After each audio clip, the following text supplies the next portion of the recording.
Salam, Om Swastiastu, Namo Buddhaya, salam kebajikan, salam sejahtera untuk kita semua. Saat ini, saya dalam proses mengikuti sertifikasi dosen gelombang 1 yang diselenggarakan oleh Kemendikti-Saintek tahun 2025.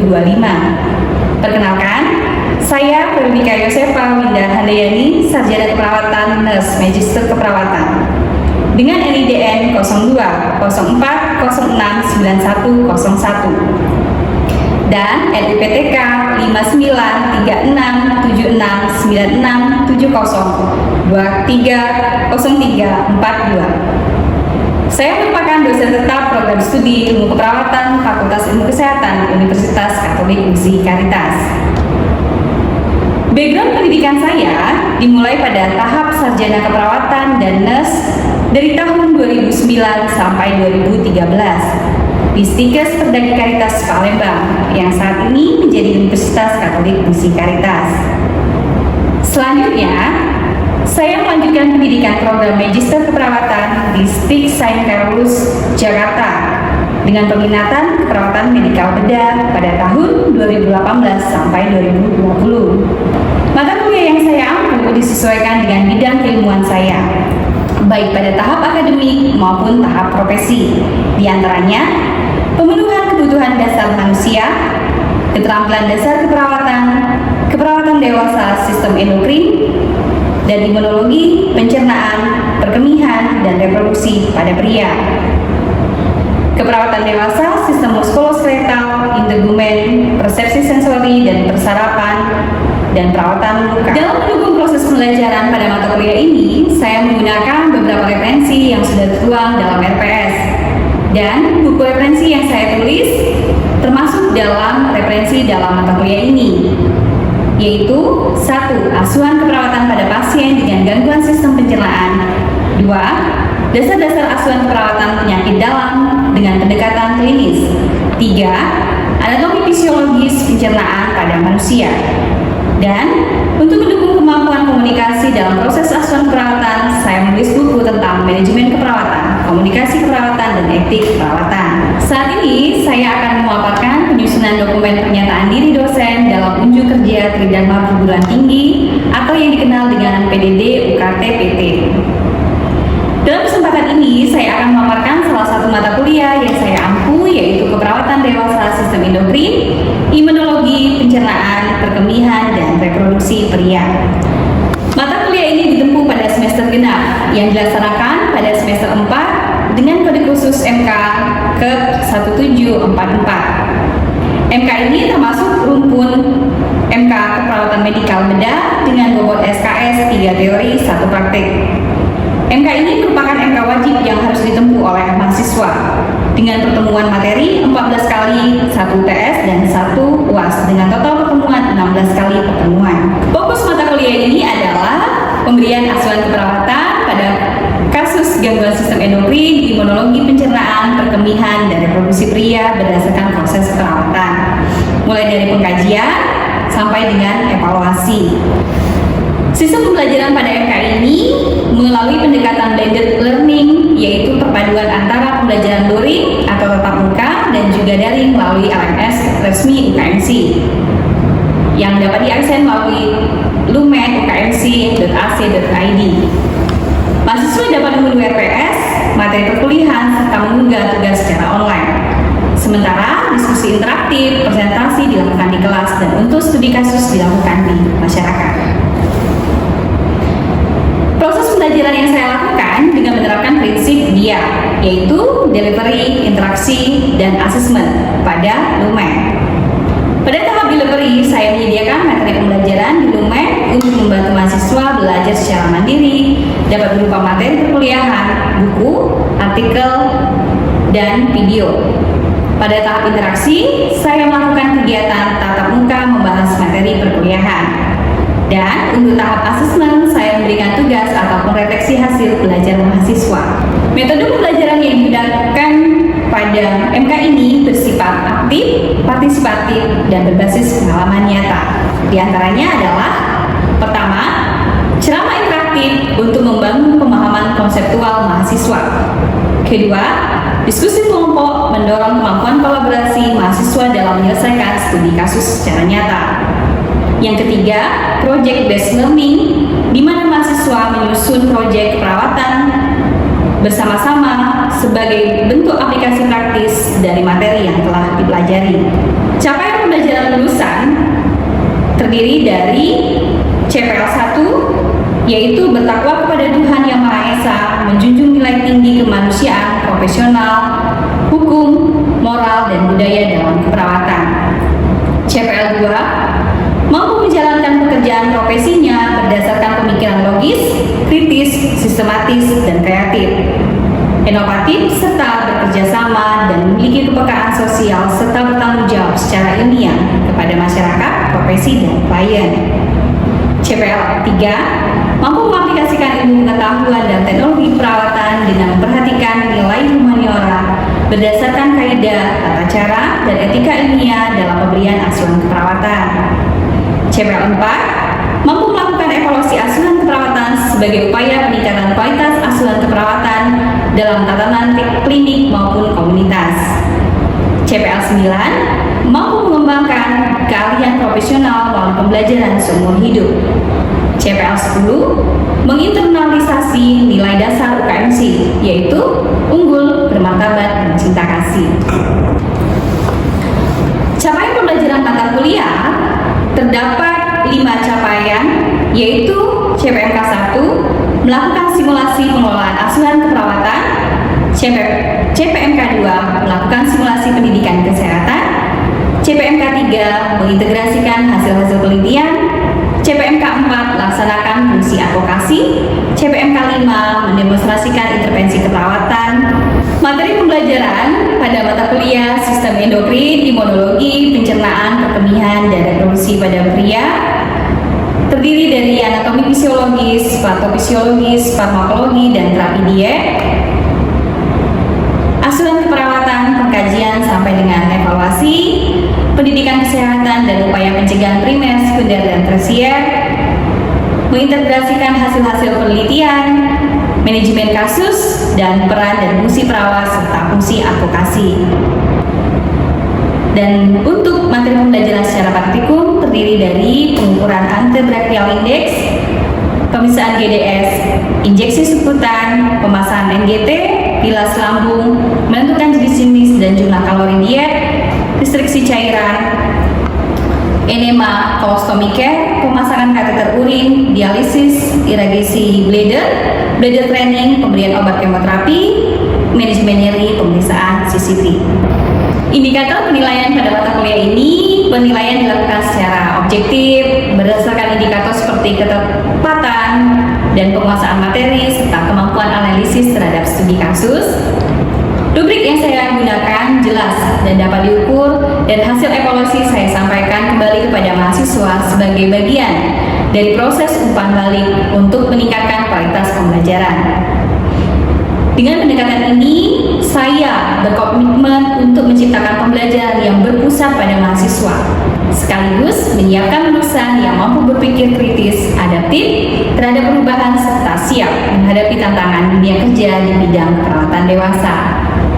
Selanjutnya, mari kita simak video pembelajaran mata kuliah keperawatan dewasa, Sistem Endokrin, Imunologi, Pencernaan, Perkemihan, dan Reproduksi pria. Selamat pagi semuanya. Wah, keren-keren nih. Kelihatannya seger-seger, udah sarapan? Sudah. Oke, ya. Semangat berarti ya untuk belajar hari ini ya. Iya. Oke, hari ini kita akan ketemu belajar terkait dengan sistem pencernaan. Kita melanjutkan materi yang kemarin. Sekarang kita akan melanjutkan ke asuhan keperawatan sistem pencernaan pada pasien dengan appendicitis. Ada yang tahu appendicitis itu apa? Oke, silakan. Peradangan pada organ appendicitis. Iya, keren. Ini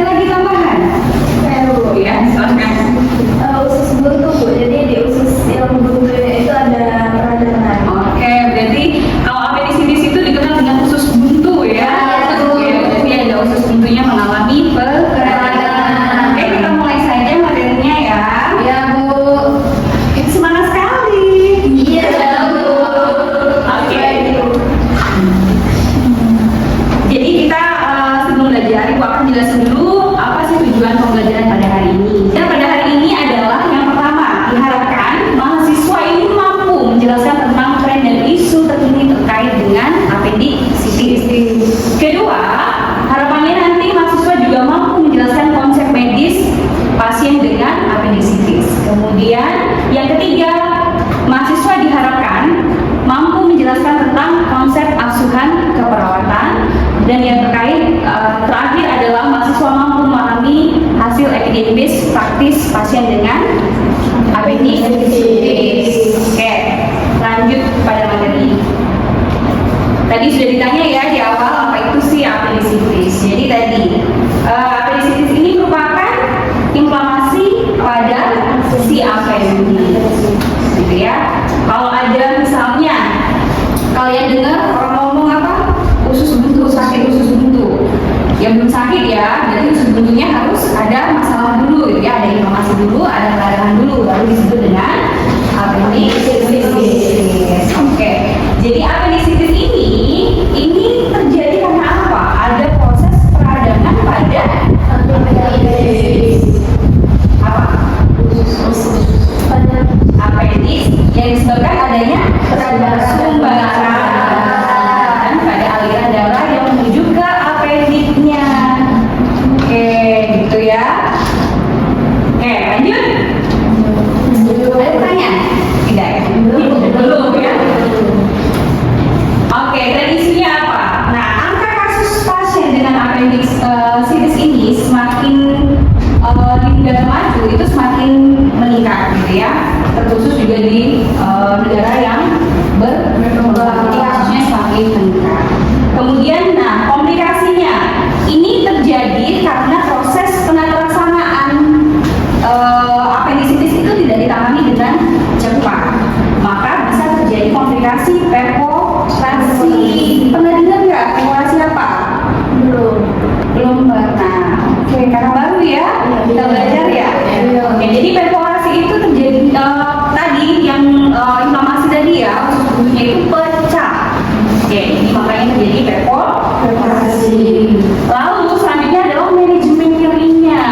Selama ini yang kita andalkan itu hanya kolaboratif bersama dengan dokter. Jadi kasih obat dikit-dikit sakit langsung kasih obat. Kalau nyerinya memang skalanya misalnya 7 sampai 10, boleh kita kolaborasi menggunakan obat. Selagi misalnya nyeri ini masih bisa diatasi dengan non farmakologi, maka perawat hadir di sana untuk memberikan implementasi ya. Ada tahu implementasi keperawatan untuk nyeri misalnya? Tarik nafas dalam. Oke, lagi ada lagi? Terapi musik ya, tapi jangan musik dangdut ya. Oke, jadi terapi musik. Itu teknik-teknik relaksasi gitu ya yang bisa diberikan pada pasien-pasien dengan masalah nyeri. Kemudian selanjutnya adalah perawatan post operasi. Jadi saat ini perawatan post operasi itu yaitu tadi cuma mengatasi masalah nyeri saja gitu ya, tapi tidak mengatasi juga bagaimana mengajarkan mereka ketika pasien sudah selesai operasi itu mobilisasinya bagaimana gitu ya. Jadi wajib harusnya perawat itu memberikan edukasi terkait dengan mobilisasi. Ini kayak yang selanjutnya adalah perawatan luka. Jadi pasien-pasien yang dia habis dioperasi itu ada luka dan itu perlu dirawat lukanya, mencegah supaya tidak terjadi infeksi. Kalau ada infeksi pada luka nanti bisa memperlama lagi pasiennya di rumah sakit gitu ya. Penyembuhannya semakin lama, biayanya juga semakin besar gitu ya untuk pengobatan. Nah, yang terpenting kalau habis operasi, apalagi operasi di bagian abdomen, itu akan mempengaruhi apa? Peristaltik usus, gitu ya. Peristaltik ususnya akan berpengaruh. Bisa efek dari apa? Anestesinya, atau misalnya pasien ini karena takut bergerak, gitu ya, nggak ada pergerakan sama sekali, gitu ya. Akhirnya ususnya juga malas kerja. Jadi berisiko apa? Konstipasi, gitu. Nah, kalau sudah terjadi konstipasi, nanti apa dampaknya? Bakterinya numpuk di usus besar, akhirnya kembali lagi ke luka. Jadi lukanya kena infeksi lagi, nggak sembuh lagi pasiennya, gitu ya. Maka kita harus atasi minum masalah itu.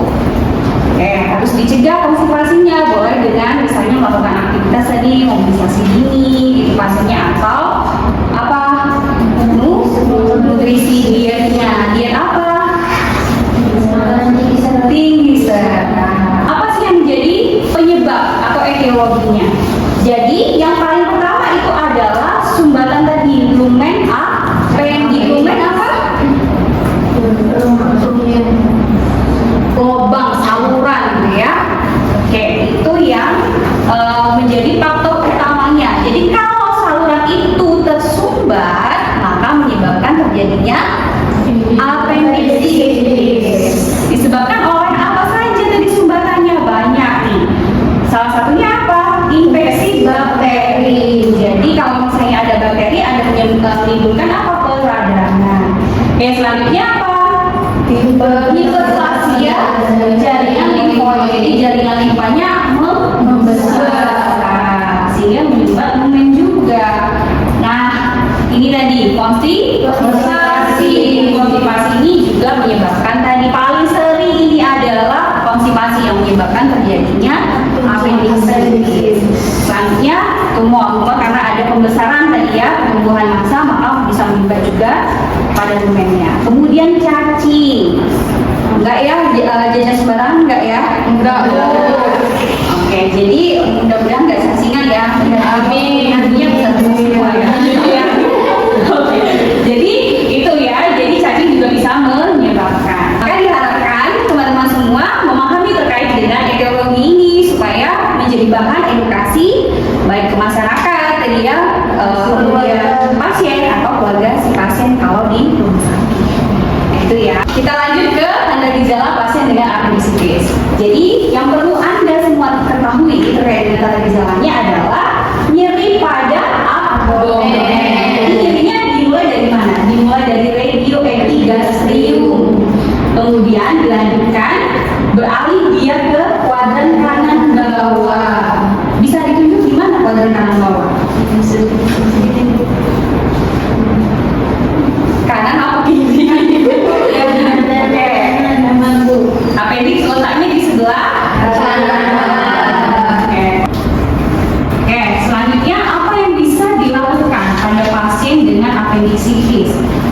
Yang pertama itu kalau misalnya dia sebelum dilakukan tindakan operasi, maka wajib diobservasi dalam waktu 8 sampai 12 jam gitu ya. Kemudian pemberian antibiotik kalau misalnya tadi diperiksa nih hasil leukositnya meningkat. Kalau nggak meningkat jangan dikasih ya. Jadi jangan kolaborasi minta dokter kasih antibiotiknya, enggak ya.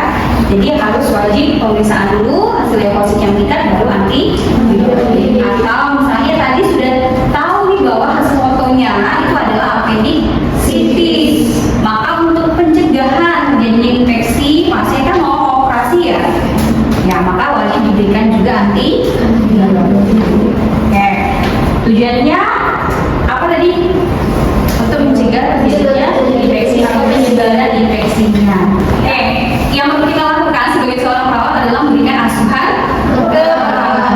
Hal pertama dalam proses asuhan keperawatan adalah pengkajian. Oke, dalam pengkajian yang paling penting perlu kita tanyakan pada pasien dengan appendicitis adalah mengkaji keluhan. Tanya keluhannya, bapak atau ibu, apa keluhannya? Nyerinya di mana? Di abdomen. Di bagian mana? Oke, lalu yang perlu ditanyakan lagi adalah riwayat kesehatannya. Kemudian nyerinya ini di bagian bawah ini sejak kapan?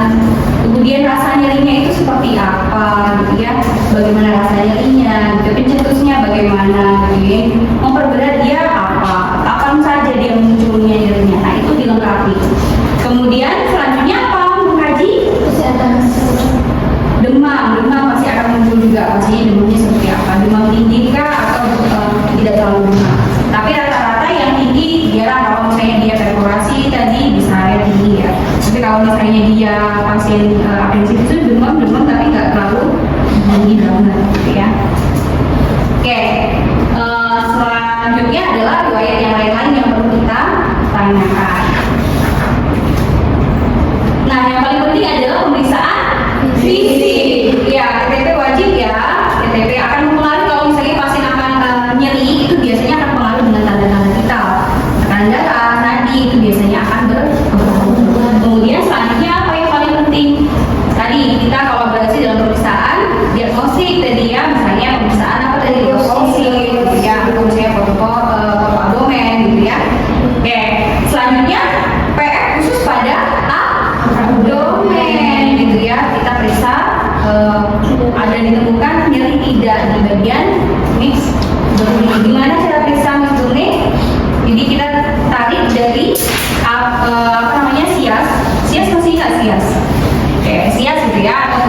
bagian ini yang menonjol itu ke pusat.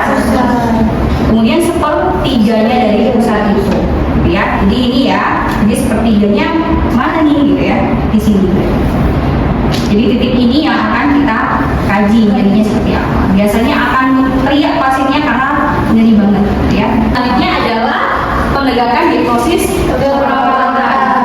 Menegakkan diagnosis keperawatan itu berdasarkan keluhan pasien ya. Apapun yang muncul pada pasien itu bisa ditegakkan menjadi diagnosis keperawatan asal data kita lengkap dan pasien mengalami itu, gitu ya. Jadi tidak dibuat-buat. Oke, setelah kita menegakkan diagnosis keperawatan, maka kita apa? Intervensi. Jadi kita menentukan intervensi apa yang mau kita berikan nanti ke pasiennya, gitu ya. Jadi kalau nyeri tadi berarti manajemen. Jadi kita nanti akan lihat di buku psiki ya. Jadi habis ini kita akan kerja kelompok, studi kasus, nanti gue akan kasihkan kasus. Nanti kalian akan menyelesaikan masalah pada kasus itu apa sih proses asuhan perawatannya, gitu ya. Ada kasus di sini untuk menganalisis pasien dengan appendicitis. Nanti kita akan bentuk dalam grup kecil. Nanti kalian akan diskusi. Nanti setelah diskusi kita akan bahas bersama, gitu ya. Untuk diskusi kali ini yang perlu dijawab adalah apa sih pengkajian tambahan pada kasus di atas. Kemudian kira-kira diagnosis keperawatannya pada kasus di atas itu apa? Gitu.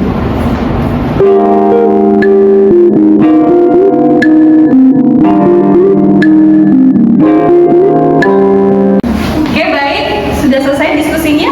Sudah. Oke, baik. Kita akan bahas untuk pertanyaan yang pertama ya.